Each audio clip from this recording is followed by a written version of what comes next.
Este podcast fue producido gracias al apoyo de mejores amigos de Cenital. Si te gusta lo que hacemos, podés colaborar en cenital.com/sumate.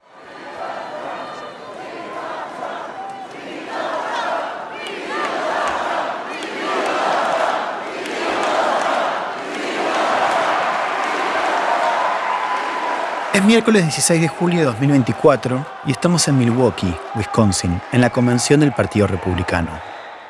I'm Edward X. Young. I'm from Brick, New Jersey. I've been with the Trump campaign from the very beginning. Él es Edward, un seguidor de Donald Trump. I was in a car accident where I was almost killed by an illegal alien driving a stolen car. When I got out of the hospital, I wanted to work for the campaign, and I did. I've seen a lot. Edward me cuenta que entró a la campaña de Trump después de un accidente de auto presuntamente cometido por un inmigrante irregular. No es nuestro primer encuentro. Conocí a Edward a principios de este año en Washington durante la reunión de CPAC, el foro que nuclea la extrema derecha en todo el mundo y donde el expresidente era la principal estrella. This is a nice crowd. That's a beautiful crowd. Ahí me dijo que Trump era, antes que nada, un hombre enviado por Dios para preservar el sueño de Abraham Lincoln, un gobierno del pueblo y para el pueblo. Para Edward, Trump es la última esperanza de que Estados Unidos se salve de su disolución. Me aclaró también que odiaba a los demócratas, pero especialmente a Joe Biden. Y antes de despedirnos en ese primer encuentro de febrero, Edward me hizo una serie de advertencias que me quedaron resonando. La primera era que los demócratas iban a intentar robarse la elección, según su opinión, tal como lo habían hecho en 2020. Pero la segunda era más bien un miedo acerca de la posibilidad de que Trump fuera asesinado. Take a look at what happened. Le dispararon al expresidente Donald Trump. Esta es la imagen de un acto en Pensilvania donde justamente se dirigía a... Por eso, una de las primeras cosas que hice cuando llegué a la convención republicana, en julio, fue buscarlo directamente. La verdad es que no fue difícil encontrarlo. Ese miércoles, hasta sus zapatillas tenían el nombre del expresidente. En ese reencuentro, Edward me recordó su predicción de febrero. But you know, I talked to you back at CPAC. I told you nothing is working. If they can't take him out with the impeachments, if they can't take him out with the Russian collusion lies, if they can't take him out with phony charges in court, the last resort will be that they will try to kill him, and it's happened now. Me dijo que querían bajarlo y no sabían cómo, que primero habían intentado con un impeachment y después con varias causas judiciales armadas, y que solo les quedaba tratar de asesinarlo. Y, aunque no se probó vínculo entre el atacante de Trump, Thomas Matthew Crooks, de 20 años, con nadie del Partido Demócrata, Edward estaba convencido de que ellos, por lo menos, lo habían incitado. I could see some lunatic young man thinking maybe I will die in the process, but I will save the world. Ese miércoles que hablé con Edward, la convención republicana se desarrollaba en un ambiente parecido al CPAC de febrero. Y si bien había mucha más gente y se encontraba la totalidad del partido, noté que algo había cambiado. En febrero, personas como Edward todavía hablaban de que les habían robado la elección en 2020 o de las causas judiciales por el 6 de enero de 2021, el día del ataque al Capitolio. El movimiento, de cierta forma, seguía estando en la defensiva. Ahora, frente a un gobierno débil y con Trump convertido en un mártir luego del intento de asesinato, había una confianza renovada en que llegaría a su tercera campaña, no solo con chances de ganar, sino como el favorito.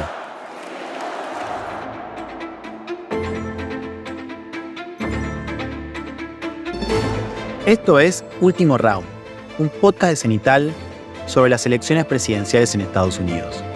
Mi nombre es Juan Elman. Y yo soy Lucía Cholaquian Herrera. Empecemos. Look, when this election is over, based on what they've done, I would have every right to go after them, and it's easy because it's Joe Biden. Trump es el primer expresidente de Estados Unidos que se presenta a una elección luego de haber perdido. Pero no es cualquier expresidente, y el proceso de su derrota fue todo menos normal. Para empezar, nunca aceptó su derrota. Pero la historia en redes sociales es completamente diferente, una en la que el presidente Trump aún se aferra a una victoria, diciendo esta mañana que él había ganado estas elecciones por mucho. Para entender su regreso hay que ir al 6 de enero de 2021, cuando alrededor de 2.000 personas irrumpieron en el Congreso para evitar que certificaran los resultados electorales que le daban la victoria a Joe Biden.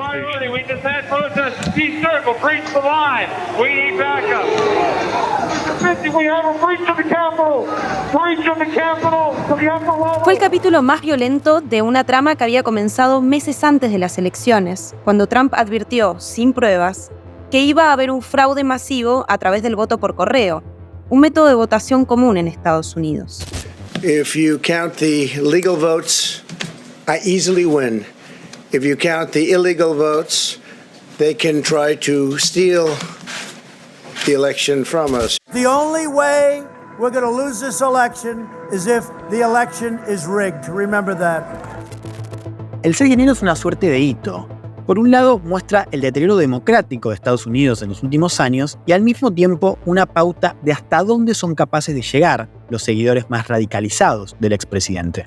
Pero también es el punto de partida de la segunda venida trumpista. Es decir, si bien Trump al principio se distanció de la protesta, después la reconoció como propia. Es a partir de ese momento que Trump empieza a pensar en su revancha.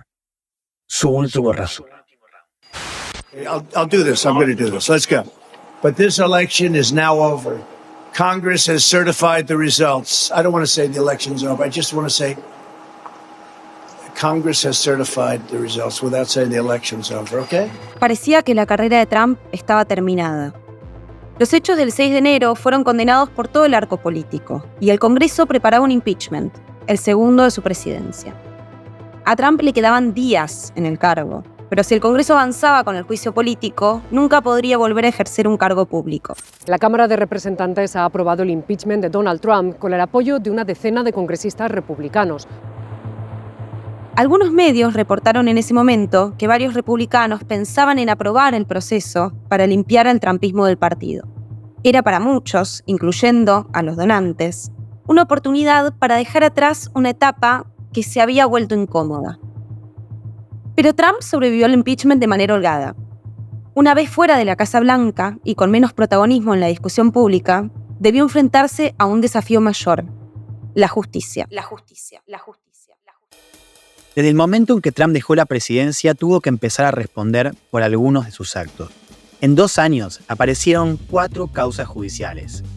La primera, llevada adelante por un fiscal de Manhattan, lo llevó a juicio por un pago que le hizo a una actriz porno para comprar su silencio durante la campaña presidencial del 2016. En resumen, a Trump lo acusan de haber falsificado registros de campaña al no haber declarado ese pago. Después están los que están vinculados a las elecciones. Trump fue acusado por un fiscal especial designado por el Departamento de Justicia de interferir en el resultado de las elecciones en 2020, presionando a su vicepresidente, Mike Pence, e incentivando la turba al Congreso, entre otros cargos relacionados. Unos meses más tarde, en otro proceso, fue acusado por una corte de Georgia por haber intentado revertir el resultado electoral en ese estado, falsificando documentos y amedrentando funcionarios. La cuarta causa, de orden federal y llevada adelante por el mismo fiscal designado por el Departamento de Justicia, lo acusa de haber robado documentos clasificados de la Casa Blanca para llevárselos a su mansión en Florida. Las causas siguen vigentes, aunque por ahora es difícil que perjudiquen su candidatura y que lo manden a la cárcel. Trump rápidamente tachó las acusaciones como persecución política y decidió lanzarse igual. In order to make America great and glorious again, I am tonight announcing my candidacy for President of the United States. El 15 de noviembre de 2022, 2 años antes del día de las elecciones, anunció que competiría para un segundo mandato. Pero esta vez, a diferencia de 2020, tenía competencia. We need the courage to lead and the strength to win. I'm Ron DeSantis, and I'm running for president to lead our great American comeback. Ron DeSantis, el gobernador de Florida, era conocido por sus políticas antiprogresistas y su rechazo a las medidas sanitarias durante la pandemia. Más joven y con un discurso más sofisticado, proponía una suerte de trumpismo sin drama. Una candidatura no muy alejada ideológicamente de la base del expresidente, pero con una mayor apertura para conseguir votos independientes y, por ende, con más chances de ganar en una elección.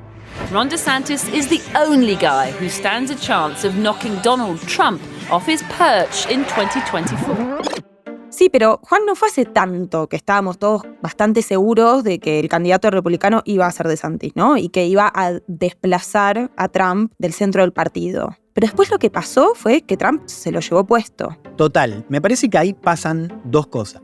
Lo primero es que las causas judiciales lo refuerzan a Trump hacia dentro del partido, deja a DeSantis en una posición incómoda porque es un momento de cierre de filas, él tiene que respaldar a Trump como hace el resto y al mismo tiempo distanciarse. Y al final, el discurso de persecución política instalado por Trump termina siendo más fuerte y le permite además recaudar muchos más fondos, algo que sabemos es importante para cualquier campaña. Así Trump le saca una distancia enorme a DeSantis en las encuestas y al resto de competidores que al mismo tiempo se dividen en el voto anti-Trump. Y cuando llegan las primarias, Trump arrasa. Accordingly, I am today suspending my campaign. It's clear to me that a majority of Republican primary voters want to give Donald Trump another chance. Pero después hay una segunda cosa que creo que es más importante, y es que Trump demuestra el dominio que tiene sobre las bases republicanas, que esta idea de que un heredero, mientras él esté dando vueltas, bueno, es una fantasía. Sí, en otras palabras, que el original es mejor a la copia.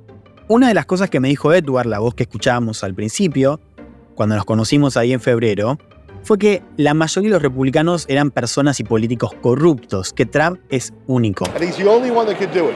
There are a number of good Republicans and conservatives. No, not really any good Democrats. The best of them are misguided.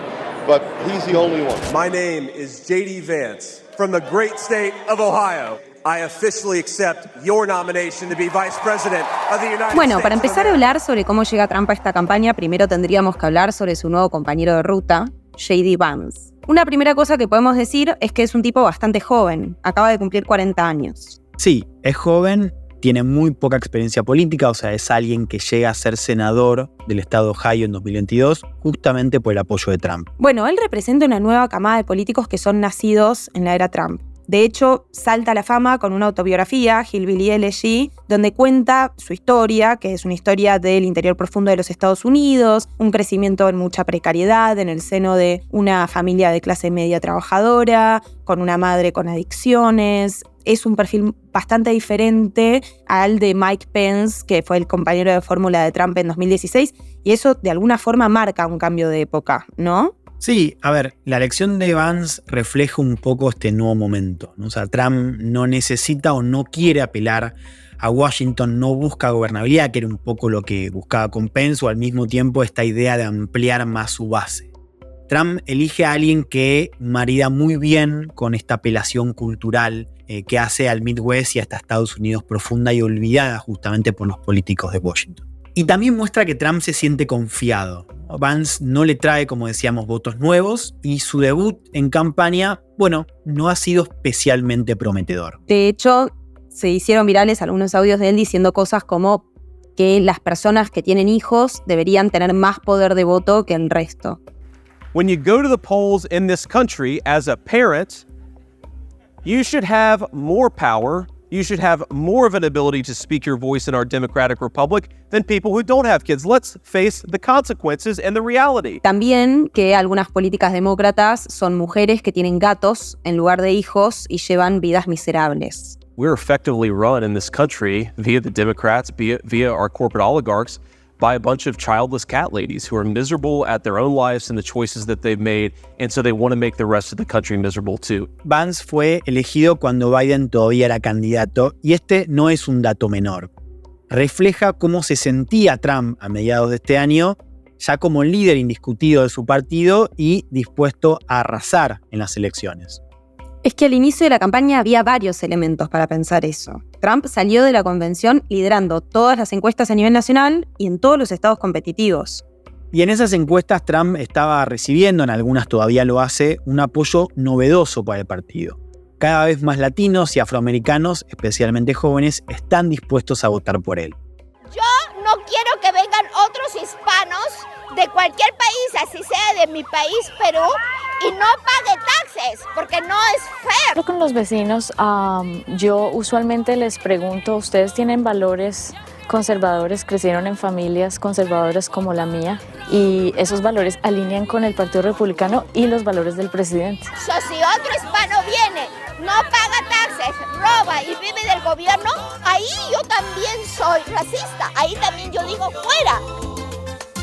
Yo voy a votar por Donald Trump. Sí, pero como decíamos, en esa ecuación había un elemento importante, que era el estado de Joe Biden. Y como si esto fuera poco, todavía estábamos digiriendo el intento de asesinato a Trump del sábado 13 de julio. Donald Trump está más vivo que nunca. A sus 78 años acaba de sobrevivir a un atentado.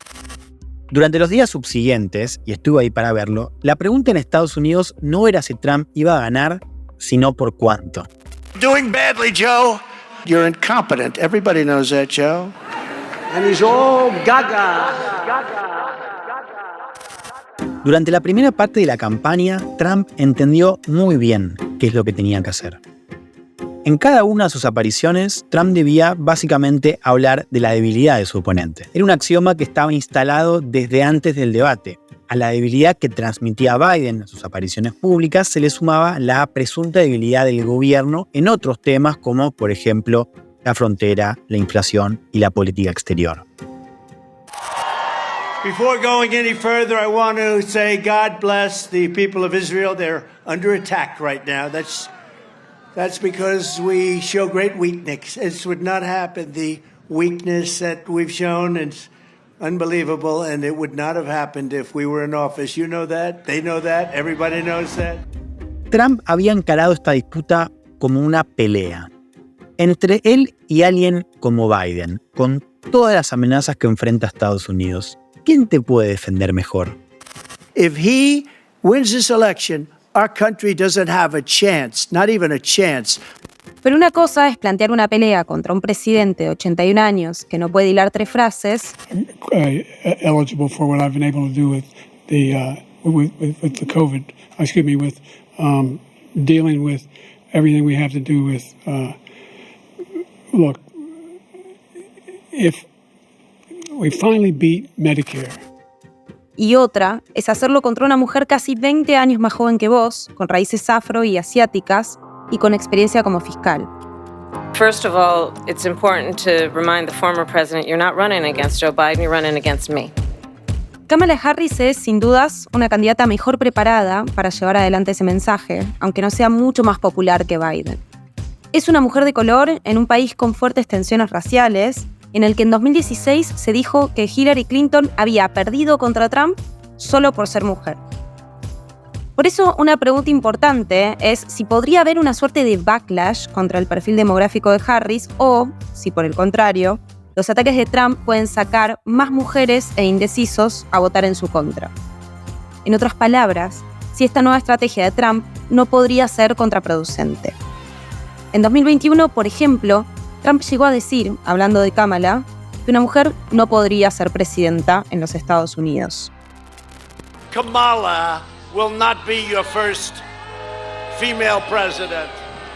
Ya siendo candidata, Trump, en una entrevista con periodistas afroamericanos, cuestionó que Kamala fuera negra. She was always of Indian heritage, and she was only promoting Indian heritage. I didn't know she was black until a number of years ago when she happened to turn black, and now she wants to be known as black. En este nuevo escenario, al expresidente se lo nota, por lo menos, incómodo. Como dijimos en el episodio 0, esta elección se juega solo en un puñado de estados. Lo primero para entender es que Trump tiene asegurados a los estados republicanos. Esto no es algo menor, porque en 2020 había especulación con que algunos estados como Texas, por ejemplo, que es parte del bastión republicano, se le podían escapar. Bueno, Trump no enfrenta ese riesgo en esta elección y ya sabe que ciertos estados que antes eran competitivos, como por ejemplo Florida, ahora también están bajo su control. Después hay otros estados que Biden ganó en 2020 de manera sorpresiva, como Georgia y Arizona, donde Trump sigue teniendo la ventaja, aunque no tanta como hace unos meses. Igual, Juan, yo me quiero detener acá un segundo, porque esto que decís no deja de ser sorprendente. Después de todo lo que vimos, de la derrota electoral, el ataque al Capitolio, de instigar un golpe de Estado, de las causas judiciales, escándalos sexuales, y Trump sigue mejorando su imagen. Sí, a ver, Trump sigue siendo en términos formales un candidato impopular. Lo que pasa es que este gobierno también es impopular. Pero después hay algo que es cierto y es que Trump consolidó su apoyo dentro del partido y mejoró con otros grupos que antes le eran un poco más esquivos. Hablamos sobre todo de latinos y afroamericanos, especialmente jóvenes. ¿Por qué no vamos un segundo al mapa electoral? Dale, a ver, Trump necesita consolidar el apoyo que muestran las encuestas en los estados rosas, digamos los estados que se inclinan hacia los republicanos, y capturar algunos de los estados del medio oeste que fueron clave en 2016 y que también fueron clave en 2020. Estados como Pensilvania, Wisconsin y Michigan. O sea, si gana en algunos de ellos, como por ejemplo en Pensilvania, y si logra confirmar el apoyo que tiene en los otros estados, Trump va a estar muy cerca de volver a la Casa Blanca. Para eso tiene un desafío central. Trump tiene que lograr que la conversación de esta elección pase por temas coyunturales como la economía, la frontera, la seguridad. Es decir, cuanto más estructural se vuelva la discusión, cuanto más se discuta sobre temas de derechos sexuales y reproductivos, del futuro de la democracia en Estados Unidos, bueno, más se le puede complicar.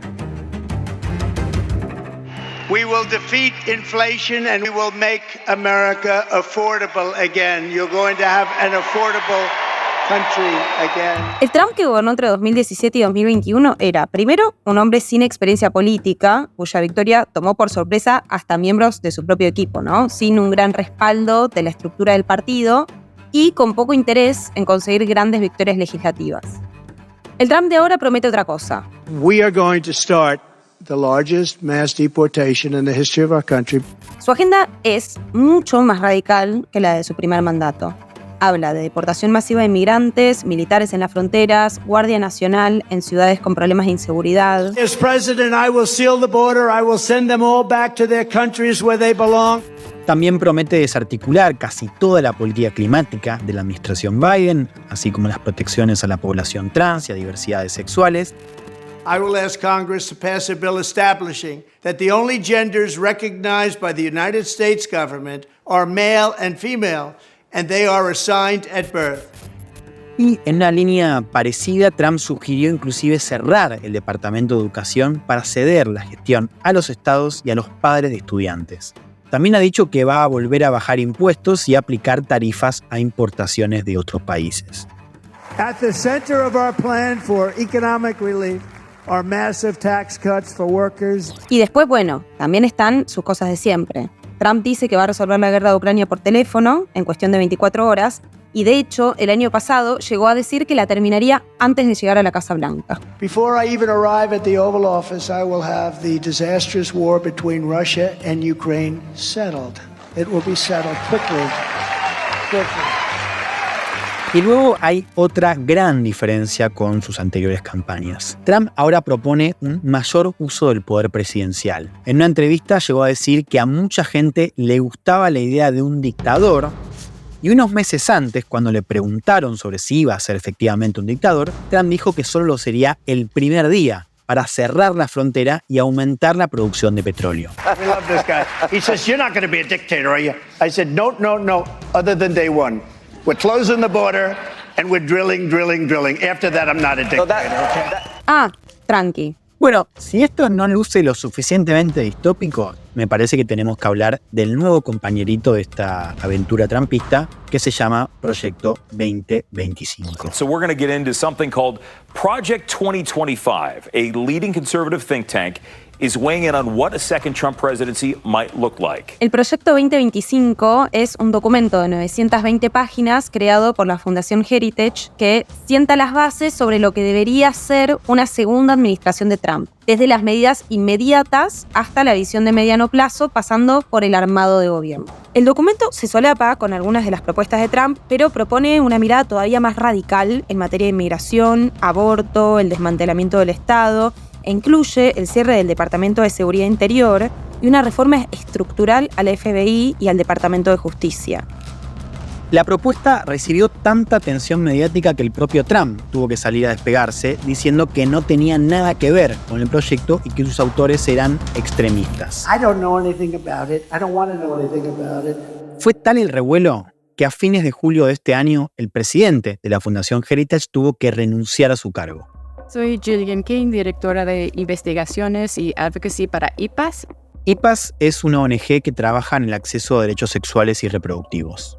Gillian investigó a la Fundación Heritage y al Proyecto 2025.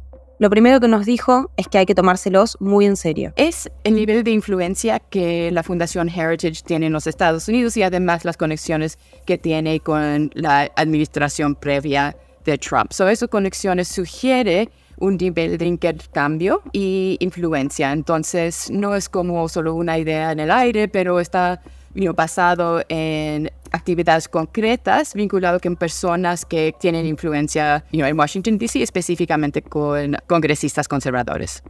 Nos dijo también que la fundación, que antes solía tener una impronta más centrista, ahora se ha volcado totalmente al trumpismo, con el que tiene inclusive vínculos orgánicos. Esto no es primera vez que la Fundación Heritage ha emitido ese tipo de propuesta. Es algo muy regular que hacen durante cada etapa electoral. La diferencia ahora es que va más allá que en el pasado y también las conexiones entre Heritage y personas que han trabajado en la administración de Trump y que seguro van a tener un espacio si una nueva administración conservadora gana, demuestra que hay un nivel de planificación que es muy diferente que en el pasado. Además, sabemos que la Fundación Heritage también ayudó a la administración de Trump en 2016. Trump se despegó ahora porque sabe que no es una agenda popular en los Estados Unidos. Eso viene de un tipo de miedo porque las políticas que están contenidas en Proyecto 2025 son muy radicales.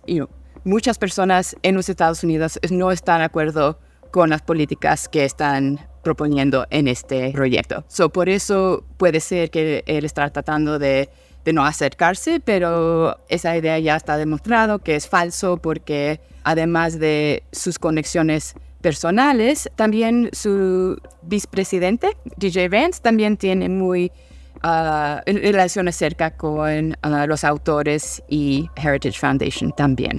Eso implica que él sí lo conoce. Bueno, Juan, vos estuviste en eventos de Heritage y además hablaste con gente cercana a la fundación. ¿Qué te dijeron? A ver, lo primero que puedo decir es que tienen bastante visibilidad, ¿no? Yo me imaginaba un perfil más bajo después de toda esta atención mediática que recibieron y de los intentos de Trump por moderarse también. Y la verdad es que esto no fue así, estaban por todos lados, armaban eventos paralelos.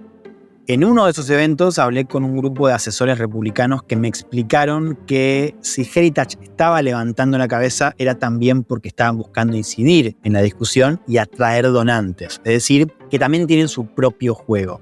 Y esto tiene sentido porque existe una suerte de disputa entre Heritage y otras fundaciones ultraconservadoras para moldear lo que puede ser una siguiente administración de Trump. O sea que Heritage está normalizada. Totalmente. Y hay algo que todos los sectores comparten, que es esta idea de que en su primer mandato Trump no pudo hacer mucho porque no lo dejaron. O bien porque fue traicionado por algunos republicanos tradicionales, o bien porque lo bloquearon otros funcionarios del Estado. Por eso que se habla tanto de desarticular el Estado administrativo, la burocracia. Trump propone menos funcionarios, pero también quiere reemplazarlos por un ejército de leales. Es ahí donde entra el trabajo de estas fundaciones que, entre otras cosas, están reclutando gente. Si se aplica solo una parte de este plan, ya estamos hablando de una transformación estructural del gobierno de Estados Unidos, desde sus funciones hasta su alcance. Y es algo que obviamente va a impactar en el resto del mundo. Y eso si Donald Trump gana, ¿no? Porque si pierde, pueden pasar un montón de otras cosas que también tendrían repercusión global. Trump no deja de hablar de una posibilidad de un fraude en su contra. Pero eso lo vamos a contar en otro episodio. En el capítulo de hoy solo vamos a decir que en estas elecciones Trump se juega mucho más que su futuro político.